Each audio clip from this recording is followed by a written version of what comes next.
Live every day as if it were the last, because before you know it, time goes past and life's just not that long.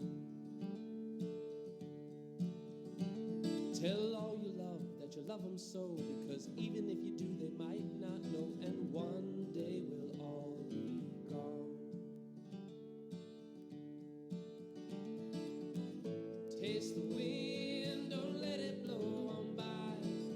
Sing songs of love, let the music get you high. And when it's said and done, you'll know the sun will shine on. No one is born evil. Not Hitler, not Trump, not Putin, not the 18-year-old white man who murdered my grandparents. When a kid is severely abused, when a kid is starved for love, he or she often abuses others. If the kid has at least one close, caring adult friend, he or she may slowly heal from the abuse. In 2013, 15-year-old Nehemiah Griego, here in Albuquerque, murdered his mother, his father, 2 younger sisters, 1 younger brother. Nehemiah Griego was not born evil. I strongly compliment Regina Griego's book, her new 2022 book. Regina is Nehemiah's aunt, and the title of her book is Sins of the System: Trauma, Guns, Tragedy, and the Betrayal of Our Children. Nehemiah's aunt, Regina, writes about the abuse Nehemiah's father suffered as a kid. Nehemiah's father suffered as a kid. The awful abuse that went back generations in the family. Traumatized people pass on the trauma. Regina says, hurt people hurt people. Hiding a family's poisoned secrets continues the tragic cycle of the abused becoming abusers. My family had serious problems. But if I had suffered as Nehemiah did, might I have murdered my family? If my dad had often beaten me at least once to unconsciousness with possible brain injury, as Nehemiah suffered from his dad, if our home had had guns, if my mother had told me, I wish we lived in biblical times so I could stone you to death. That's what Nehemiah's mother told him. If I had been forbidden to have friends outside of church, if my dad had taught me to be tough and had glorified being a soldier, if my dad had made me patrol our high-walled compound where the family lived several hours a day, if I had often suffered hunger with not enough to eat, might I, like Nehemiah, have felt trapped in hell and exploded in deadly evil rage?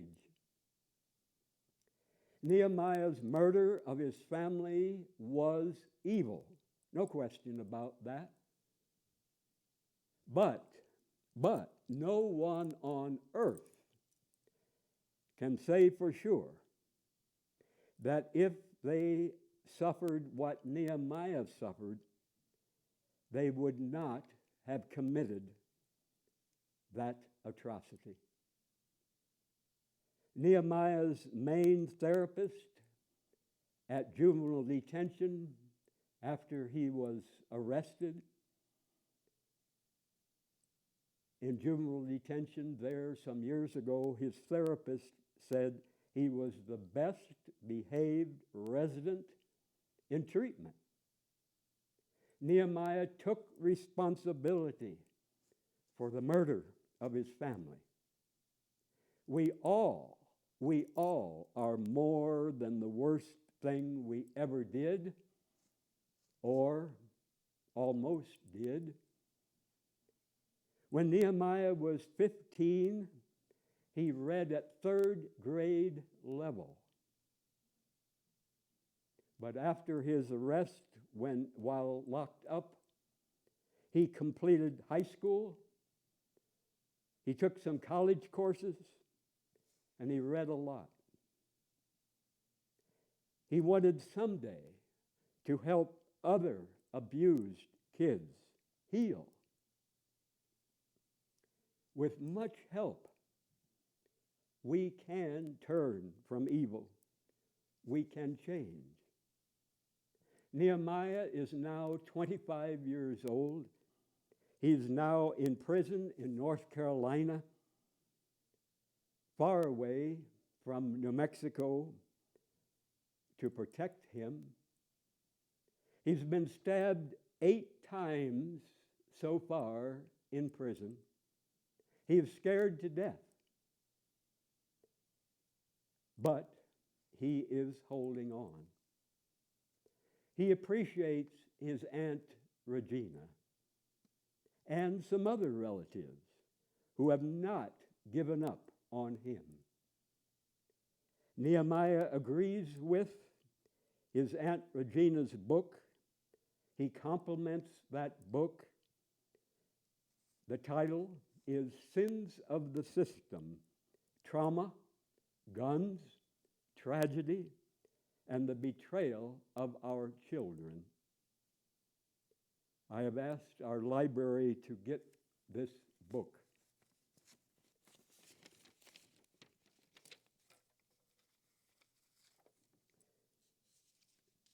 The Native American Lakota elder, Black Elk, said, "My people are dying of guns. When the white man came here, we had no guns. He brought the guns to us. He taught us to kill with guns. He teaches our young men in the army to kill with his guns. And yet, the white man says, 'Let there be peace on earth.' Every Christmas he says that, 'Let there be peace on earth,' while he goes everywhere on earth and he kills people. On Sunday, the white man goes to church and he prays. And on Monday, he goes to work. He makes bullets with the same hands he prayed with on Sunday. If the white man wants peace on earth, let him stop making his bullets. Let him stop making shotguns. Let him stop making M1 carbines and worse guns. Then, maybe, we may have peace. In the old days, a so-called good Indian did not say anything about these things. He would be silent. He was a so-called good Indian because he did not go where he wasn't wanted. He did not say anything the white man did not want to hear. But Black Elk says, "I will not be silent. I will not be silent. My people are dying. My Lakota people are dying. My Oglala people are dying. And I will not be silent anymore." So I tell the white man he is wrong. He is going in the wrong direction. He will be dying too.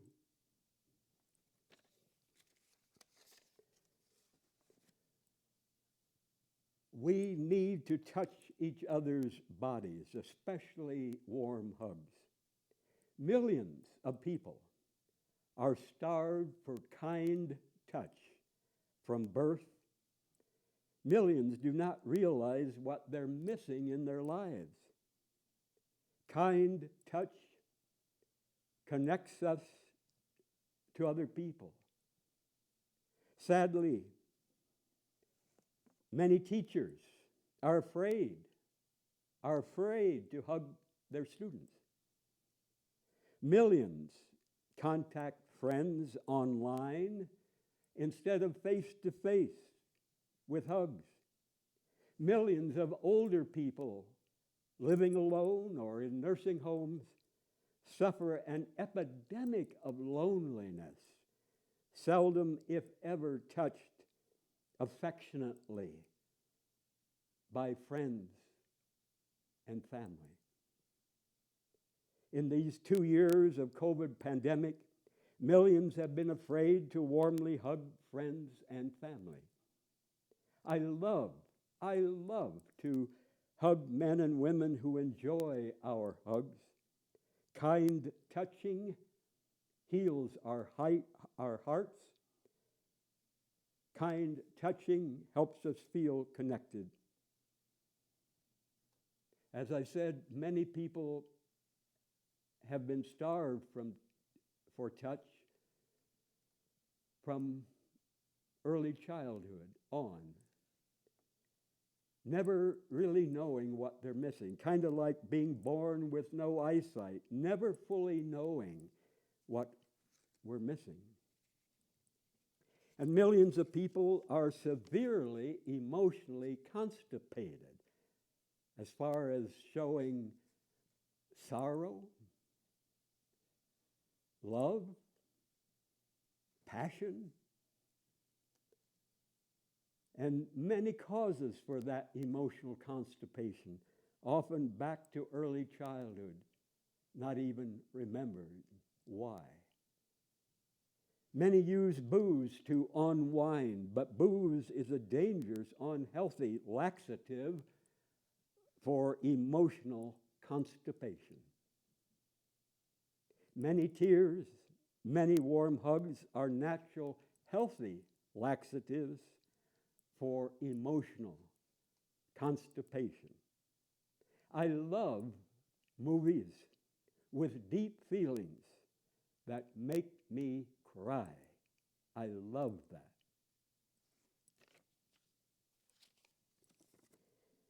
If you go to medical doctors and if you're ever diagnosed with cancer or any other life-threatening disease, ask your medical doctor these 3 questions. Number 1, approximately how long do you think I have to live if I follow your advice? Number 2, approximately how long do you think I have to live if I do nothing at all? Number 3, what are all the side effects if I follow your advice? Insist that your medical doctor write down for you the answers to all 3 questions. Insist that he or she sign it and date it and give it to you. If your doctor refuses to do that, immediately stop going to that doctor. Find a different doctor. Take charge of your life and your dying. I aim never to go to medical doctors the rest of my life, but we never know for sure what lies ahead of us. And now at 76, I am in better health in some ways, not every way, but in some ways than I was at 21 when I ate a lot of crap and I didn't exercise enough. And I didn't get good, regular sleep.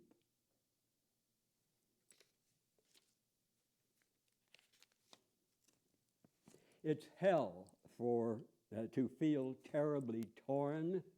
It's hell to feel terribly torn in two directions. It was hell to feel terribly torn between two people I loved. It was one of the worst days of my life. It was after Christmas, 1981. I was 36 years old.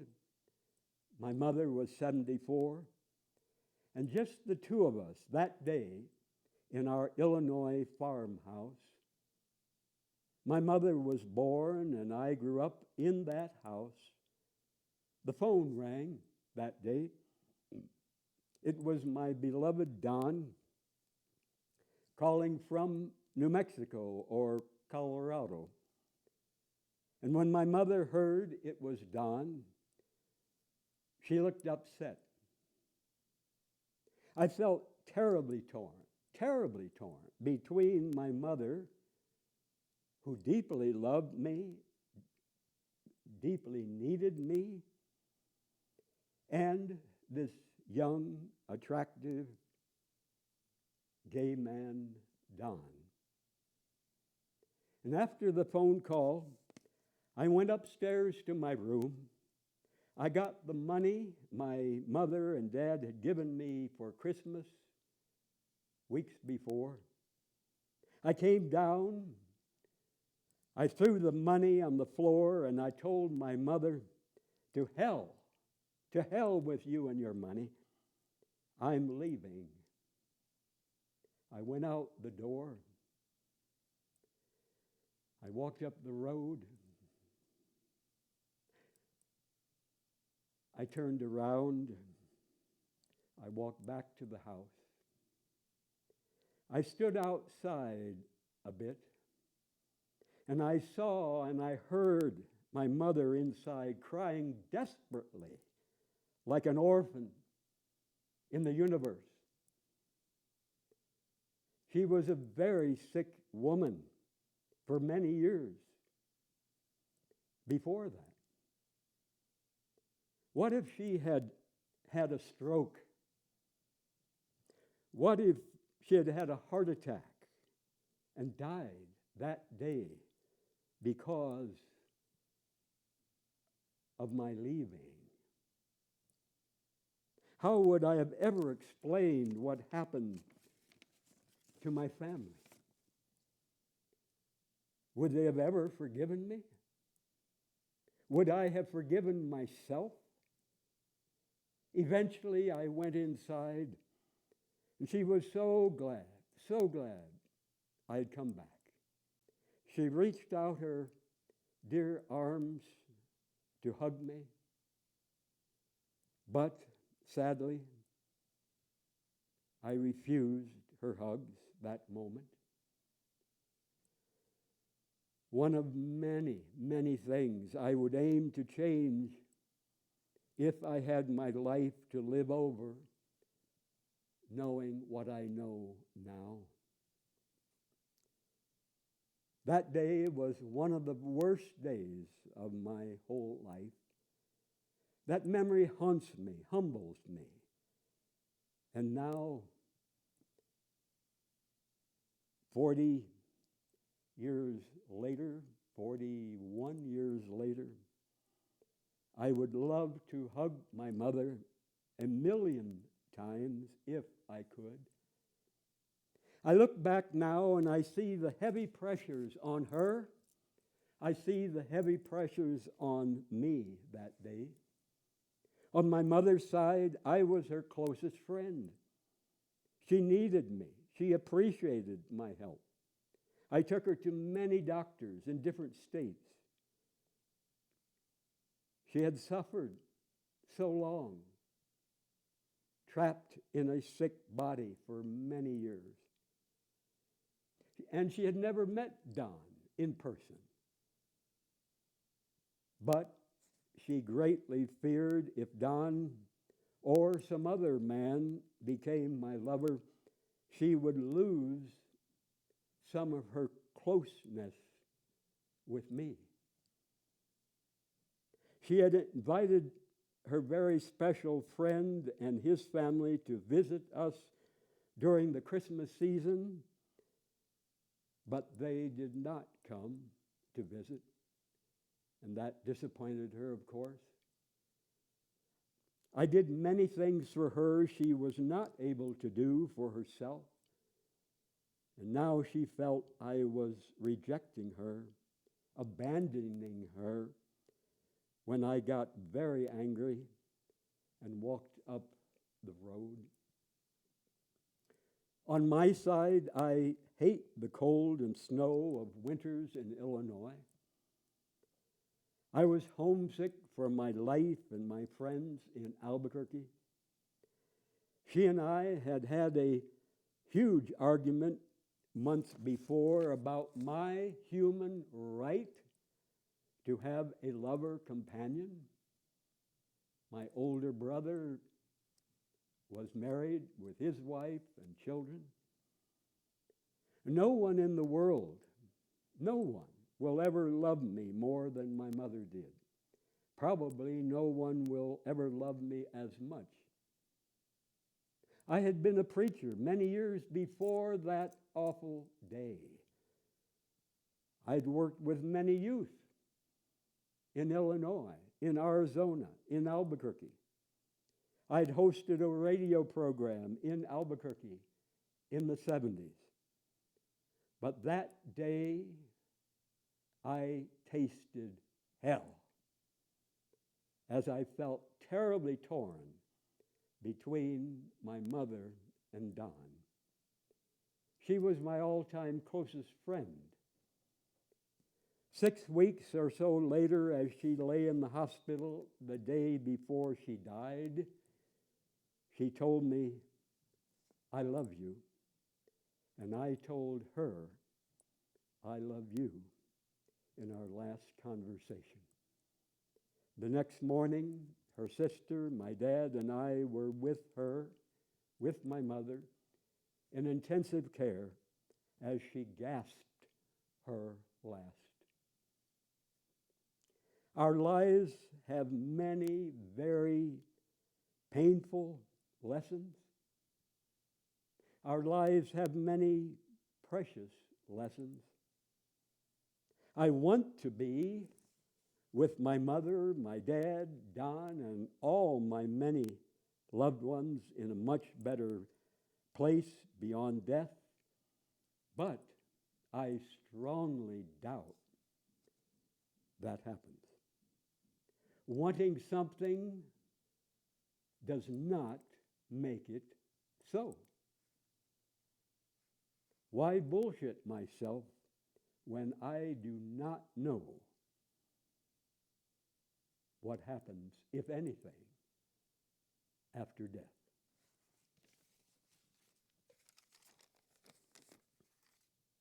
Many years ago, a gay friend visited me on our farm in Illinois.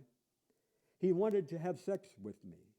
He tried so hard to please me sexually and to turn me on, but I was not attracted to him sexually.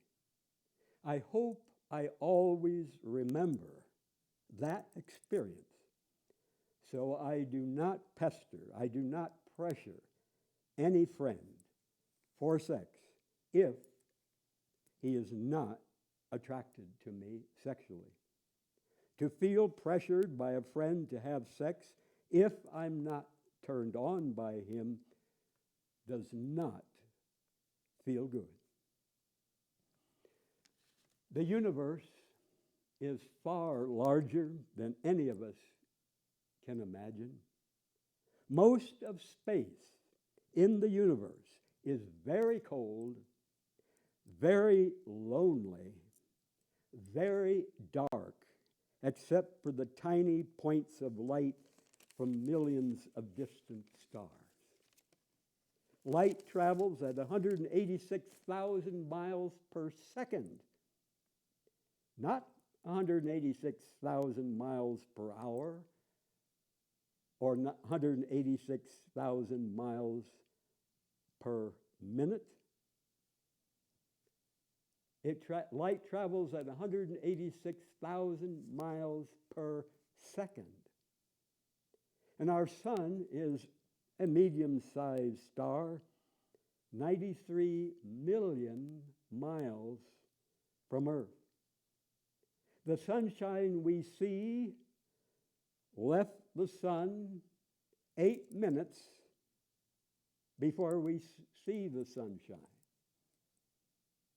The light from some distant stars left those stars thousands or millions of years ago. So except for our sun, the next closest star is 4 light years away. Light travels at 186,000 miles per second. So just pretend, if all the stars except for our sun suddenly disappeared, we would not know it for at least 4 years, and for most stars, hundreds, thousands, even millions of years. When we look at the stars in the night sky, we see history. We see the past, even if we think we see now. Very humbling for us on a tiny speck, our Mother Earth. Pretend a ball could circle the earth just high enough not to hit any buildings or mountains. If that ball could travel at the speed of light, the ball could circle the whole earth about 7 times in 1 second. Not 1 minute, not 1 hour, 7 times in 1 second. Many stars have planets, but we know for sure of no other planet in the universe that has life like our Earth. The worst place on earth for humans to live, as far as the environment, the cold, the heat, is far better than the best place on any of our sun's other planets. Earth is our only home. Why trash it? And even though we don't feel it, we're traveling very fast through space. The Earth is turning, causing night and day. The Earth is going around the sun, causing seasons, spring, summer, fall, winter. Our solar system, the sun with its family of planets, is traveling in our galaxy of stars, and our galaxy is moving through the universe. Why trash our precious only home, Mother Earth? The climate emergency threatens life as we know it for plants, animals, and for us human beings. Regardless how bad the climate crisis gets, the Earth as a ball will remain for millions of years. But life as we know it for animals, plants, and us human beings may all be destroyed by us. Do we give a damn? People living in huge, clean mansions, people traveling thousands of miles for business or vacation are trashing our Mother Earth far more than homeless people with heaps of trash on the street. Some reasons many teenage girls get pregnant. Some girls know little or nothing about sex or about birth control. Some girls and their boyfriends have sex when they're boozing, and they don't think much about getting pregnant and that a new life for whom they will be responsible can come from those moments in bed. Some girls are rebelling against their parents' authority, want to punish their parents for being strict, and prove to their parents, I'll do what the hell I want with whomever. Some girls want to have their boyfriend's baby to please him or to hang on to him, which often does not work. Some boyfriends run the other way when they find out their girlfriend is pregnant. Some girls' boyfriends want to be fathers to prove they are men, especially if they are actually closeted gay or bisexual. If parents have divorced or a parent has died, the girl may feel that having a baby will somehow fill her heart's empty hole. Some girls think having a baby will show they can produce something. They can have someone to love, someone who will love them in return. But none of those reasons are good enough to have a baby before you're sure you're ready. When I was about 13, my mother saw me pleasuring my cock. My mother had no brothers. I'm quite sure she never saw my older brother or my dad or her dad or any male pleasuring his cock by himself. And she insisted that I promise not to do it.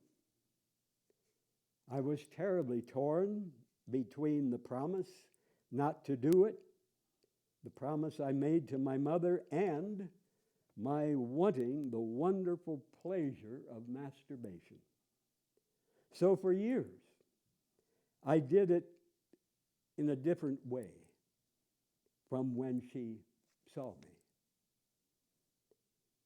But I'm glad to say my mother changed. And about 20 years later, after that day that she caught me when I was about 13, pleasuring my cock, about 20 years later when I was in my 30s, and I had told her I am gay soon after I first had sex with any male when I was 31. And a few years after I had told her that I am gay, she told me she wished she could be a mouse in the corner to watch me have sex with a man. Sadly, that never happened. I wish it had. If you are a mother or father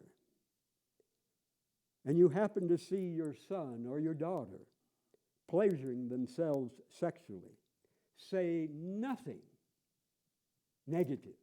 Say nothing negative. You don't realize the harm you can do to your son or your daughter when you shame them for pleasuring their own body. Do not frown even. Do not act shocked. Sincerely compliment them for giving their bodies good sexual feelings. No shame, no guilt. And tell them usually it is best to do this when they are alone, because many people do not want to see them do it. Enjoy this pleasure alone. sadly, millions of young people all over the world have loads of shame, loads of guilt about enjoying sex, shame and guilt from their parents. Many youth turn to booze and other drugs to drown the shame, the guilt, before they have sex with someone outside of marriage or someone of the same gender. I eat lots of fresh, whole fruit, not fruit juice. We need the fiber for healthy shitting. Make sure the fruit is ripe. Ripe fruit is sweeter. Ripe fruit tastes better. Ripe fruit digests better.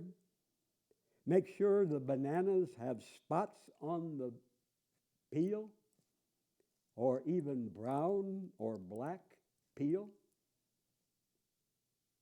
Tastes better, tastes sweeter, digests better. Make sure the apples have mostly red skin unless they're green or yellow varieties like Granny Smith, Golden Delicious. As a kid and in my 20s, I was severely addicted to slow poison sugar shit, ice cream, cake, cookies, candy. But when I saw how my dear mother suffered hell from her severe sugar addiction, I woke up, I changed. Unless I were actually starving to death, I would never eat cake. I would never eat cookies. I would never eat ice cream. I would never eat candy, no matter how much persons who love me deeply begged me. Hell no. My health is not to squander.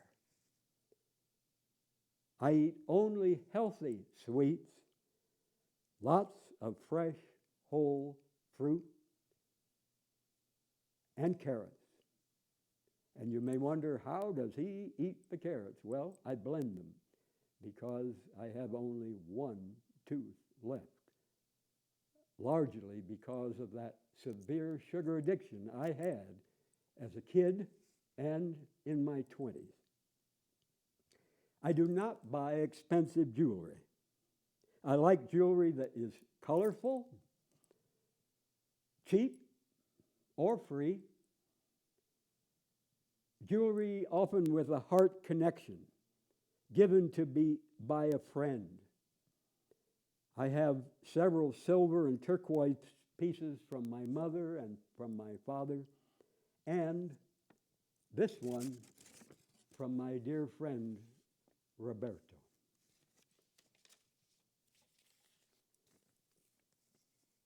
Unexploded bombs remain in Laos near Vietnam 50 years after the United States dropped them. History's largest bombing campaign. And many people in this country today know nothing about it. Between 1964 and 1973, in an offshoot of the Vietnam War, the United States dumped more than 4 billion, not 4 million, more than 4 billion pounds of bombs on the tiny country of Laos. Talk about the atrocities of Putin in Ukraine. Talk about his wanting to keep the people of his country uninformed and ignorant, his lies to his people. What about the U.S. keeping almost as a secret this horrific bombing campaign, 4 billion pounds of bombs on the tiny country of Laos. When the last U.S. planes departed, more than 80 million unexploded bombs remained in the ground of that tiny country. Many are still there, a danger to millions of civilians, especially farmers. 75%, about 3/4 of the people, do farming. Old U.S. bombs have killed and injured more than 20,000 Laotians since the bombings ended decades ago, and accidents still happen every week. The U.S. spent more than $50 billion bombing Laos, but it has spent only $300 million to clean it up so that the people who live there are less likely to accidentally explode one of those and get themselves killed or maimed for life. Less than 1% of what the United States spent to put those horrible weapons of destruction, less than 1% the U.S. has spent to clear them away. And this is a country that believes in human rights? What damn bullshit. Don't believe it. It's a filthy, bloody lie.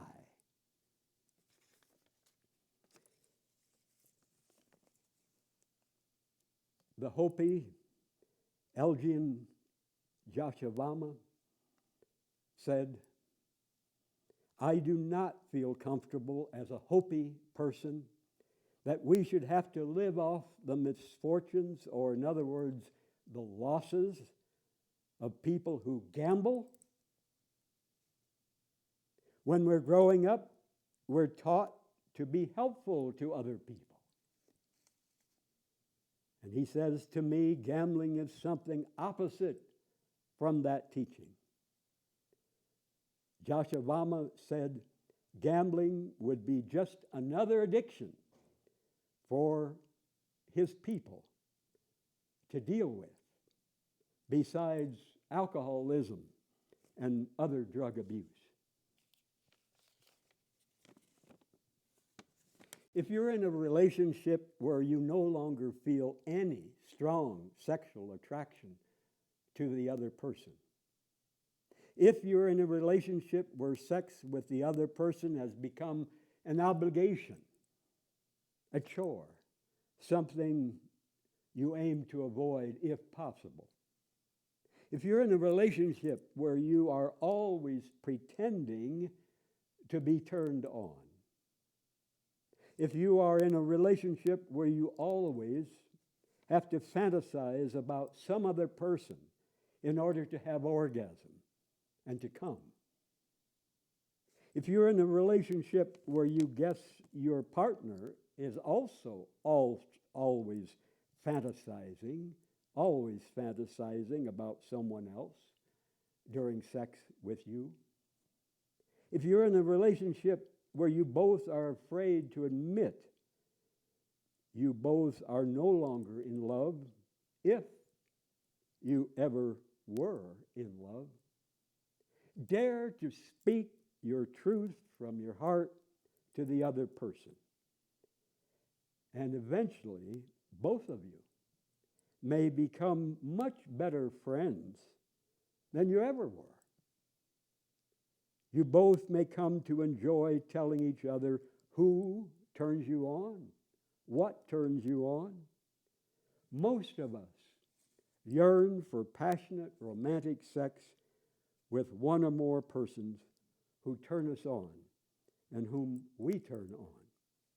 Sadly, millions of people, past and present, never had that their whole lives no matter how much they wanted.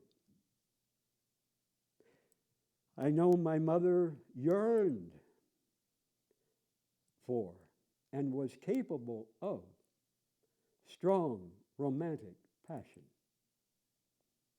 She did not feel that for my dad, at least not for many, many years before she died. So she ate junk food, sweets, night after night, as a slow poison substitute for the hot romance she wanted, she needed before going to sleep. Sadly, she was digging her own grave with her mouth.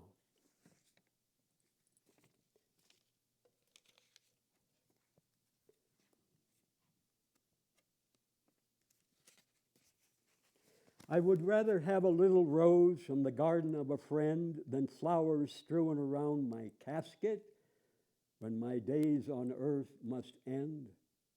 I would rather have a living smile from one I know is true than tears shed round my casket when this world I bid adieu. Bring me all the flowers today, whether pink or white or red. I would rather have one blossom now than a truckload when I'm dead.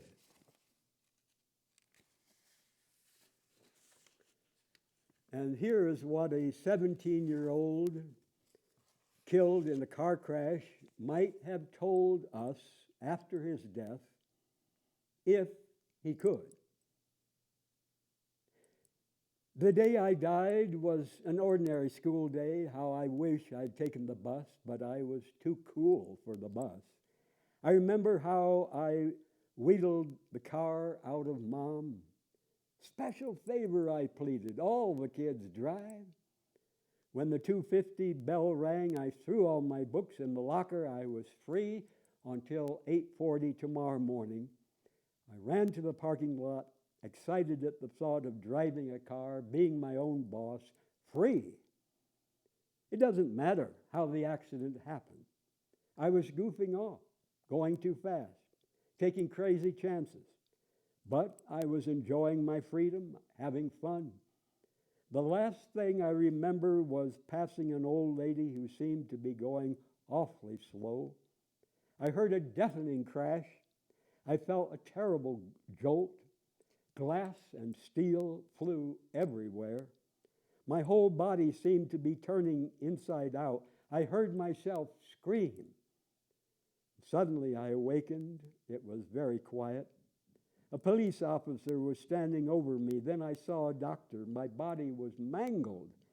I was saturated with blood. Pieces of jagged glass were sticking out all over.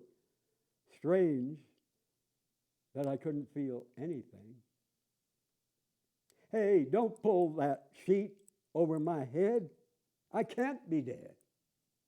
I'm 17, only 17. I've got a date tonight. I'm supposed to grow up and have a wonderful life. I haven't lived yet. I can't be dead. Later, I was placed in a drawer. My folks had to identify me. Why did they have to see me like this? Why did I have to look at Mom's eyes when she faced the most terrible ordeal of her life? Dad suddenly looked like an old man. He told the man in charge, "Yes, he is my son." The funeral was a weird experience. I saw all my relatives, friends walk toward the casket. They passed by one and looked at me with the saddest eyes I've ever seen. Some of my buddies were crying. A few of the girls touched my hand and sobbed as they walked away. Please, somebody, wake me up. Get me out of here. I can't bear to see my mom and dad so broken up. My grandparents are so racked with grief they can hardly walk. My brother and sisters are like zombies. They move like robots in a daze. Everybody. No one can believe this. And I can't believe it either. Please don't bury me. I'm not dead. I have a lot of living to do.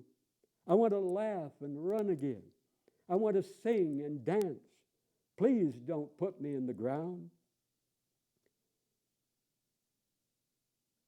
If I have just one more chance, I'll be the most careful driver in the whole world. All I want is one more chance. I'm only 17. A message from a child to parents. My hands are small. Please don't expect perfection when I make a bed or draw a picture or throw a ball. My legs are short. Please slow down so that I can keep up with you. My eyes have not seen the world as yours have. Please let me explore safely. Don't restrict me unnecessarily. Housework will always be there. I'm only little for a short time. Please take time to explain things to me about this wonderful world. Explain willingly. My feelings are tender. Please be sensitive to my needs. Don't nag me all day long. You wouldn't want to be nagged for your curiosity, your questions. Treat me as you would like to be treated. The child says to the parents, I'm a special gift. Please treasure me, holding me accountable for my actions, giving me guidelines to live by, disciplining me in a loving manner. I need your encouragement to grow. Please go easy on the criticism. Remember, you can criticize the things I do without condemning me. Please give me the freedom to make decisions concerning myself. Permit me to fail so that I can learn from my mistakes. And then someday, I'll be prepared to make the kind of decisions life requires of me. Please don't do things over for me. Somehow that makes me feel that my efforts didn't quite measure up to your expectations. I know it's hard, but please don't try to compare me with my brother or my sister.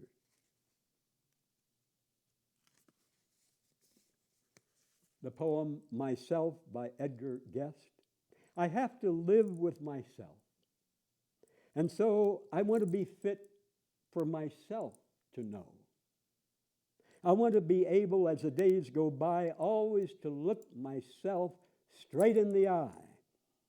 I don't want to stand with the setting sun and hate myself for the things I've done. I want to go out with my head erect. I want to deserve all people's respect. For here in the struggle for fame, I want to be able to like myself.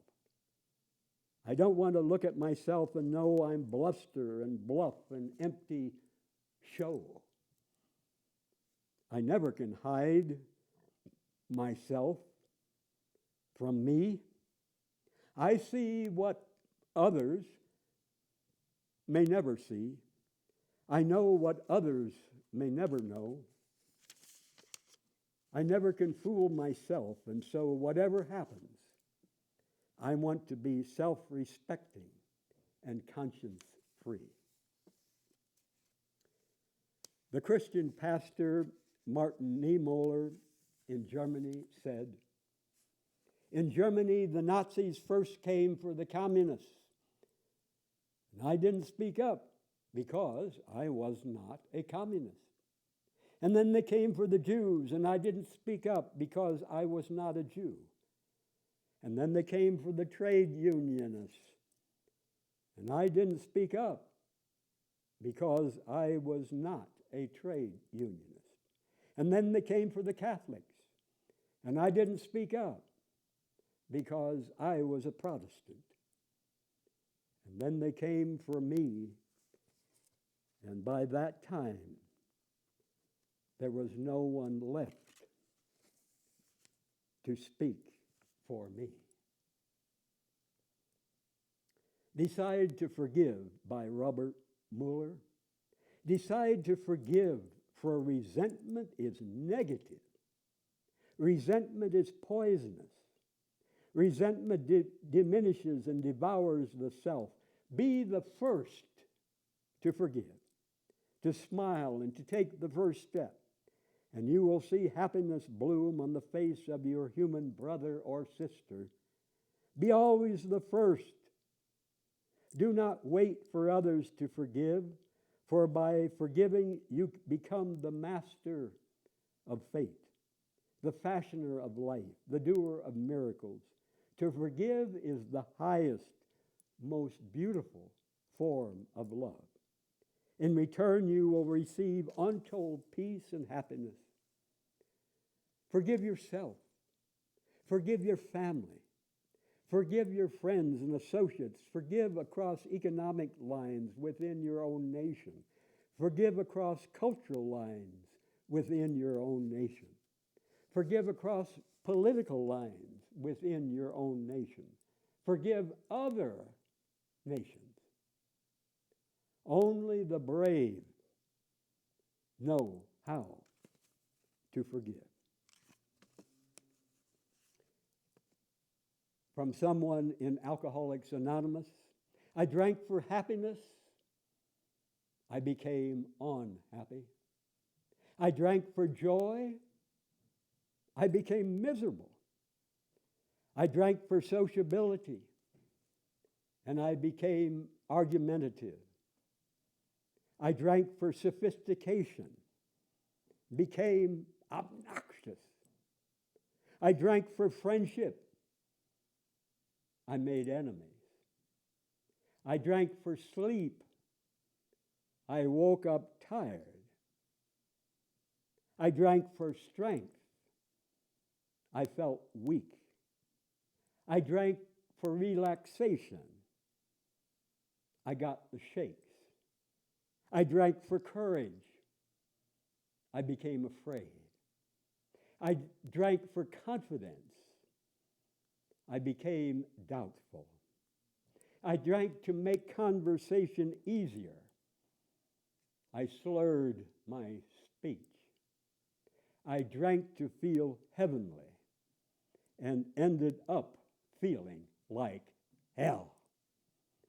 From a wiser person in Alcoholics Anonymous.